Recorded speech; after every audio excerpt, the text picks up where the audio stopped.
Una sa tanan, may buntag no. Atong hinumduman nga nining kabuntagon ang atong ibanghilyo nagisgot kini ang mga babay nga mikuyog sa atong Ginoong Kristo uban sa iya mga disipulo. Sa ginabalik-balik ko na dili gid nato masiparit o mabulag ang obedience ug ang pagsubmita sa misyon. No?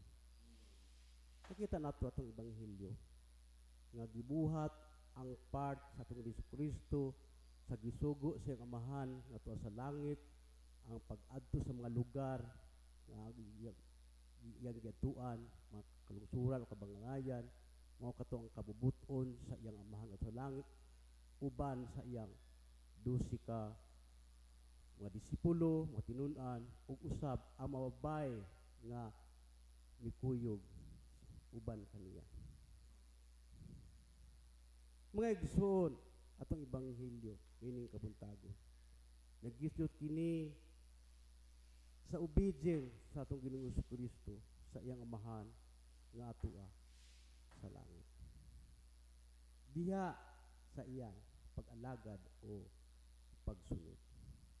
Mausab ang mga tinun-an o disipulo willing sa pagsubmitar diha sa atong Ginoong Kristo. Pinaagi sa pag-alagad o pagsunod diha sa mga buluhaton nga gitahas kanila.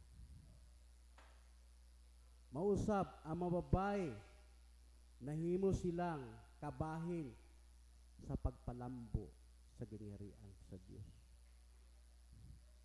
Atong hinumduman mga igsoon ang 12 ka mga disipulo ug ang mga kauban sa atong Ginoong Kristo nga mga babay.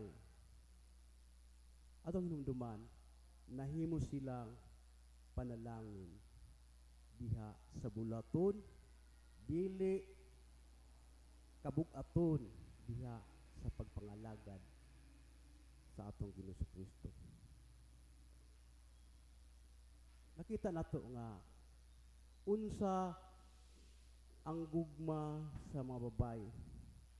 Atong pamalandungan o panaminan ang mga babae nga kaniadto ang ilang kinabuhi dili maayo nunay gisudlan sila sa dili maayo sa dawtang espiritu. Sa dihang ilang na-encounter ang atong Ginoong Kristo, ang kaayuhan na paabot sa ilang kinabuhi, unsa ang ilang lispan o gibalos mga igsuon. Ni desisyon sila nga mao ang nga desisyon ni sila sa pagsunod mga igsuon pinaagi sa pagpangalagad.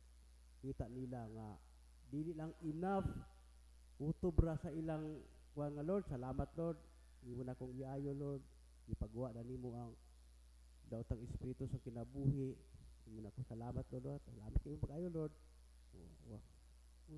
Na sila'y kahingawa o kagutom kauhaw nga pagsunod pag-alagad kaniya. Bisag tuod lailahi ang ilang tingaling mga talento at least nga unsa ang ilang napaambit sa usag-usa nila no. Mga uban ang mga disipulo wala na magmatter mga igsuon ato hinumduman nga unsa ang imong mahatag diha sa gingharian labi na gilid sa simbahan no. Nga ang Ginoo wala magdiman nato og dako.